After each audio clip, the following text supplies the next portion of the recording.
Good afternoon. I'll call to order our meeting. This is a meeting of the Housing Policy and Development Committee.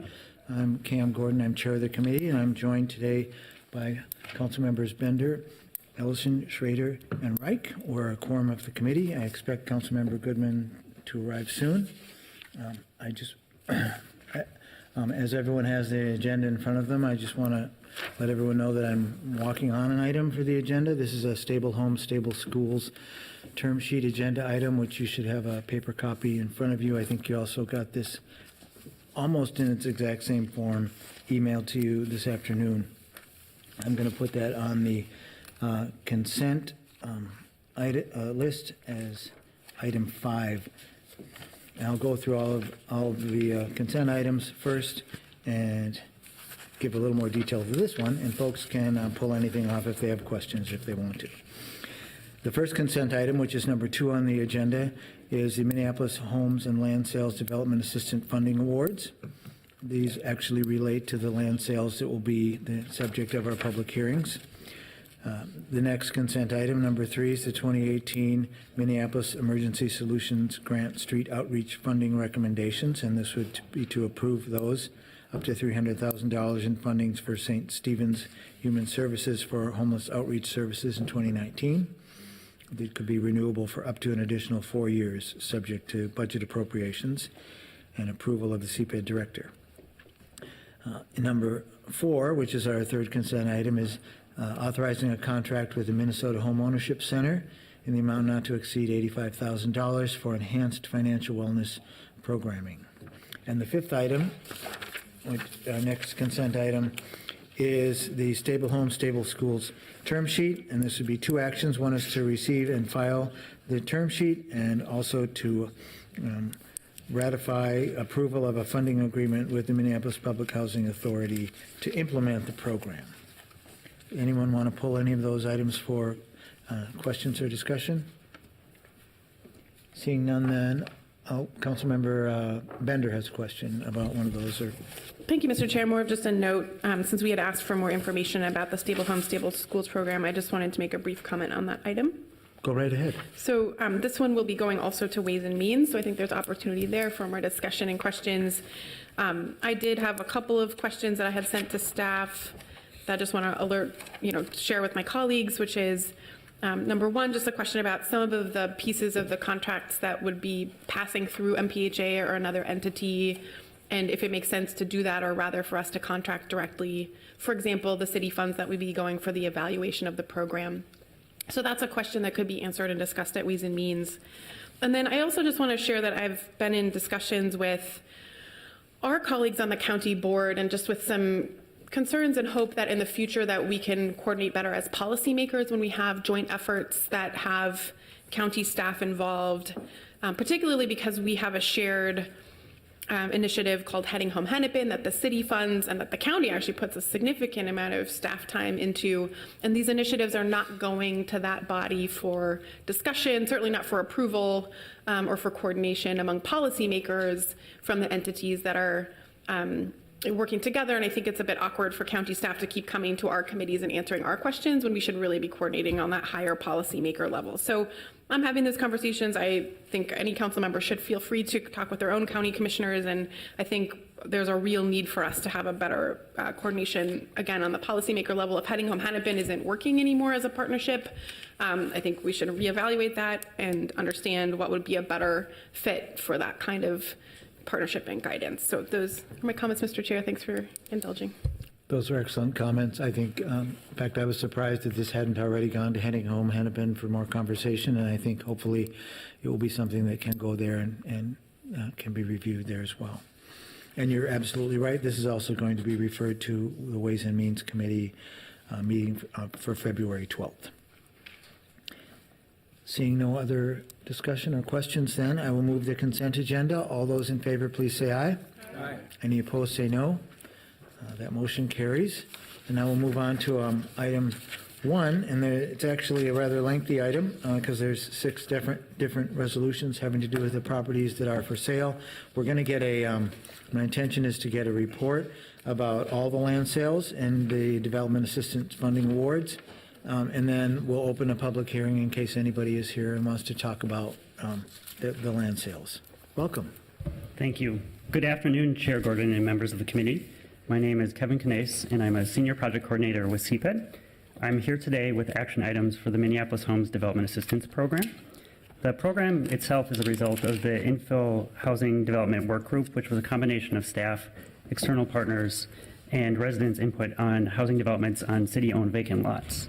The program has three goals: to preserve affordable homeownership opportunities, develop city-owned vacant lots, and to improve equitable outcomes in contracting and homeownership. In August of 2018, the City Council approved the Development Assistance Program evaluation criteria and program changes to the program. This included increasing points to equity and our evaluation criteria.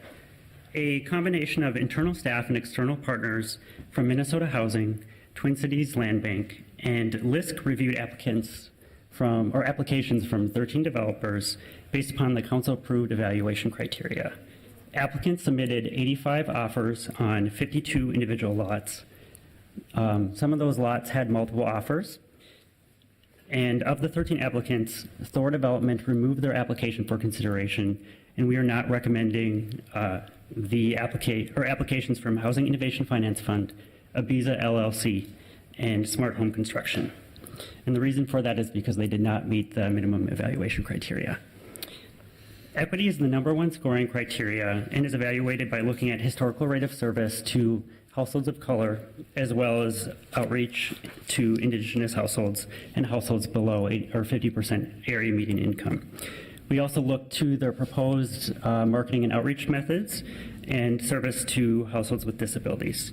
We provide preference to developers of color and women-led development companies. And we evaluate commitments to partner with workforce development groups. And in addition to that, we also look at the efficiency and capacities of the developer to actually complete the projects, the designs that they're proposing, including providing 5 or more units of housing, or I should say 5 or more bedrooms in their homes. And then also looking at the proximity to other investments within the neighborhoods.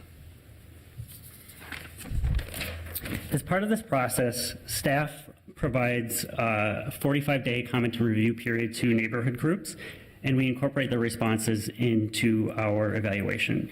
This included removing 3500 Humboldt Avenue North from recommendations because the Follow neighborhood requested that it be held as a community garden. And staff is also proposing to subdivide 2419 16th Avenue South for a side yard to Martha Lynn Mayo. And the reason for that being is that the city-owned parcel is oversized and hers is an undersized parcel. The program goals approved by City Council include preserving affordable homeownership opportunities throughout the city of Minneapolis. The homes built through this program are the most affordable new construction homes throughout the city.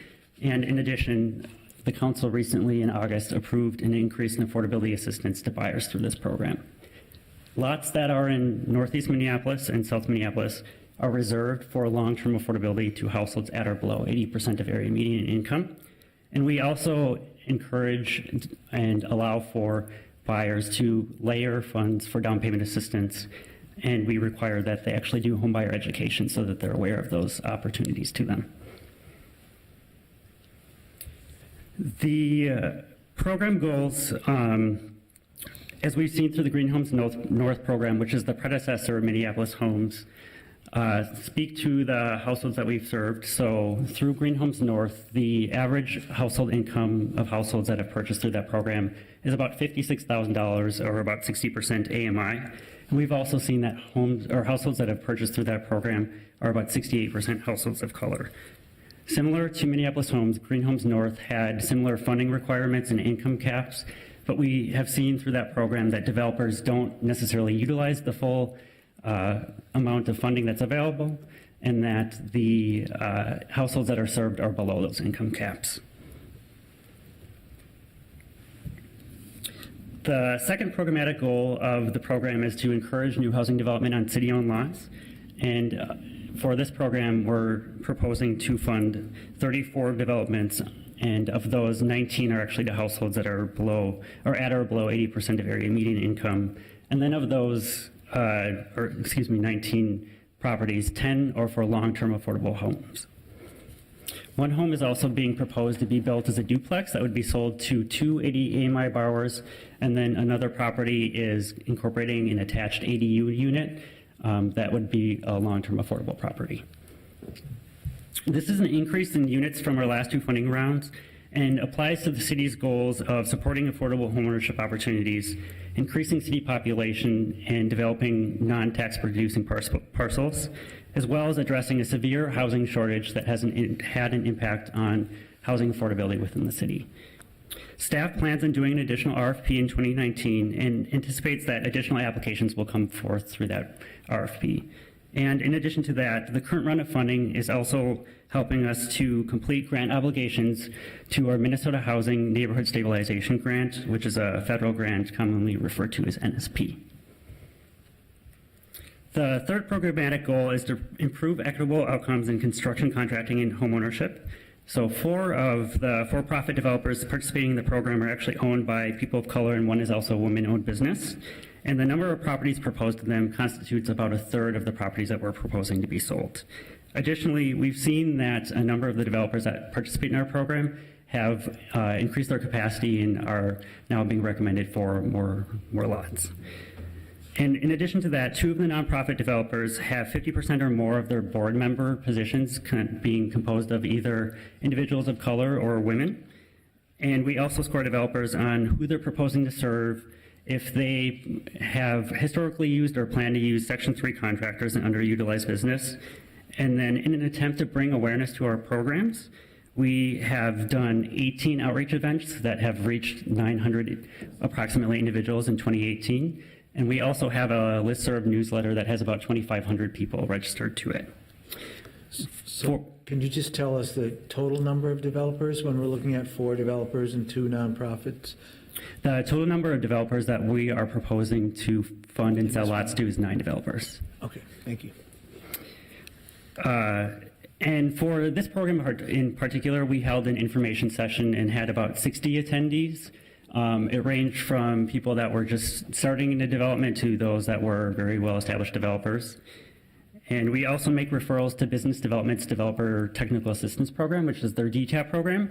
And they've shared with us that about 80% of people that participate in that program are actually referred by our staff in our programs. And Councilmember Schrader has a question. Sure. Just would you mind elaborating a little bit more about the additional green criteria? Yes. So, Councilmember Schrader, our green criteria requirements are related to the Minnesota Housing overlay to the enterprise green community, and then we also require that all homes be Energy Star certified new construction homes. Great, thank you.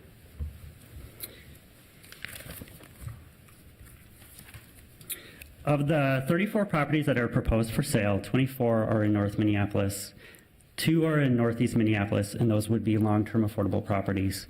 And then 8 homes are in South Minneapolis and would also be long-term affordable properties.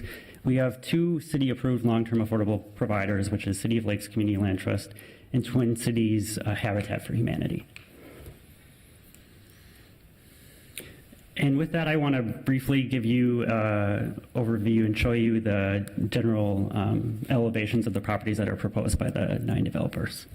So these are City of Lakes Community Land Trust properties. Eastern Masters. Greater Metropolitan Housing Corporation has 5 designs. Jenny Investments. John H. Incorporated. Magnolia Homes. And this is the one that would be a duplex property. Prestige Contractors. PRG Incorporated. And Twin Cities Habitat for Humanity. Chair Gordon, members of the committee, the proposals before you include the development of 35 units of housing on 34 vacant lots, with us partnering with 9 development partners. These proposals would support $11.5 million in new construction of housing, as well as construction jobs in the city, and would leverage $2.9 million of city resources, including funding that is included as an appropriation for Minnesota Housing's NSP program income and the acceptance of a Minnesota Housing Impact Fund grant. Members of some of the organizations are here and would be available for questions if you have any.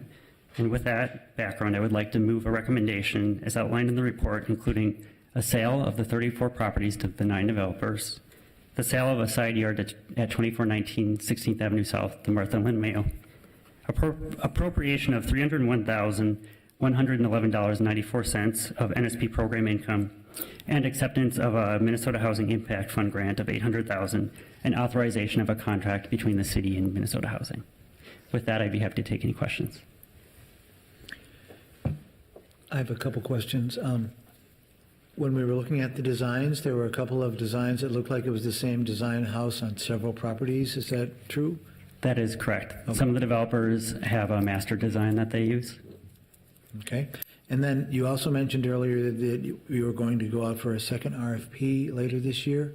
Do you know how many lots we're looking at for that? So with this RFP, we had about 150 lots that were available. Part of that was restricted because we were trying to achieve our objectives with NSP program goals. We're probably going to be increasing the number of lots, so somewhere I would imagine between 150 to 200, but I could provide you a more accurate number later if Okay, that's a good sufficient. enough. Good enough for now. Appreciate that. I don't see any other questions. Councilmember Bender, is that from previous? Okay, thank you. Councilmember Schrader. Well, thank you, Mr. Chair. Just have just a kind of a point to flag. I really appreciate the thoughtfulness about the community garden. I know that that's becoming an issue as land is becoming more scarce and worth of value. I know that myself been kind of trying to be a little bit more thoughtful about how we preserve land that can be used agriculturally, and I think that's going to be a bigger discussion. I don't know that we're there yet. I just want to say that now so we don't have to choose between being able to eat and being able to have a place to live. I think it needs to be both. And then also just kind of also want to flag, I very much appreciate that kind of the green criteria is in there. I foresee that we're going to be moving toward a lot more and would love, any thoughts on what we can do now, because this will be a very dramatic shift for the market and kind of construction, what we can do now to make that easier. Yes. Is that a question? You can get back to me. Not Councilmember Bender. Thank you, Mr. Chair. Appreciate the presentation. I just wanted to note that, a number of us were at the Community Connections Conference over the weekend, and there was quite a lot of interest in the community, as I know staff knows, about, the details of this program and, how many of the homes are held permanently affordable and, even some questions about should we be selling this land to private owners or should we be holding it as more of like a land bank strategy? Mm-hmm. And I know that's a shift. I think as market pressures change in North Minneapolis, we should expect there to be a shift in how people are feeling about land development generally and housing. So I just wanted to note that because it was quite compelling, the number of conversations that included that as one of the things that was reported back by council members who were at the different tables. So, and I know that council members who are in the community all the time hear that a lot too. Thank you. Councilmember Reich. Thank you, Mr. Chair. Well, first, the Community of Lakes Land Trust is always welcome in Ward 1, so that's definitely good news. And then also on that point that Councilmember Schrader raises in terms of energy efficiency and a greater sort of prioritization of that, knowing that there's a balance there. Mm-hmm. I think the department is sort of going in that direction, and maybe that would be a timely update to say what you're thinking, particularly the lower unit development. Yeah, go for it. Good afternoon, Alfred Port, Manager of Residential and Real Estate Development at CPED Housing. The question about putting in place additional requirements to cater to energy efficiency goals, I want to just plant to see that we've been having some conversations. Councilmember Reich has been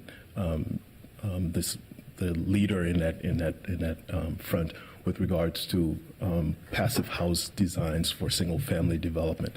So our team, in conjunction with the Sustainability Office, Kim Havey's team, have been having some conversations about is there a way for us to do a pilot as part of the Minneapolis Homes program to help inform the level of energy efficiency goals and criteria that we put in place to enable us to get to putting systems in place for future development of single-family units.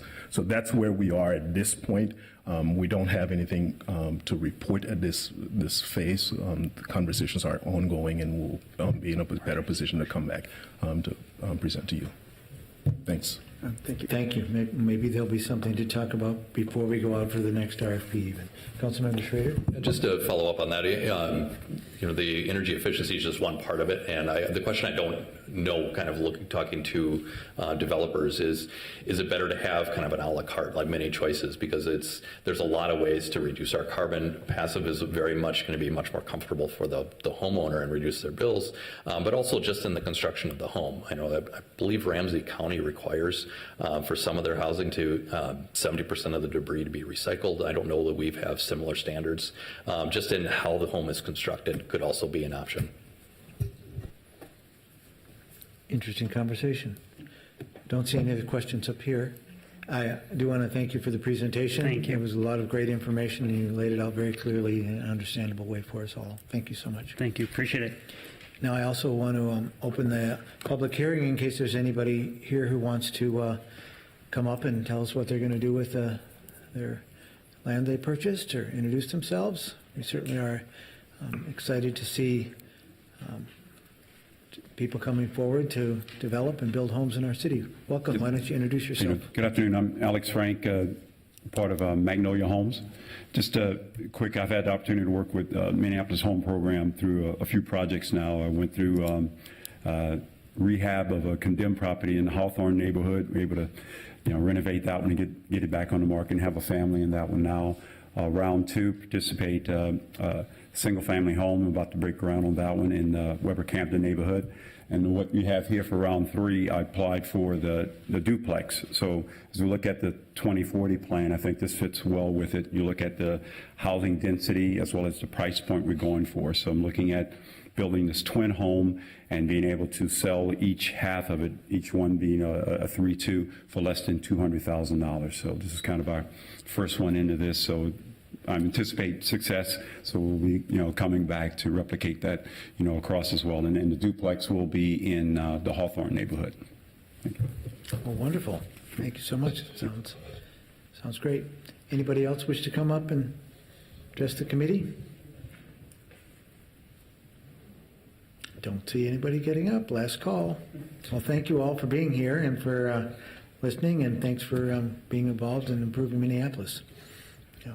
I'll close the public hearing, and I will move approval of item 1, all the land sales.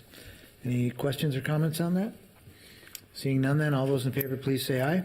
Aye. Any opposed, say no. That motion passes then, and that concludes our business for today. Thank you, everybody. This meeting is adjourned.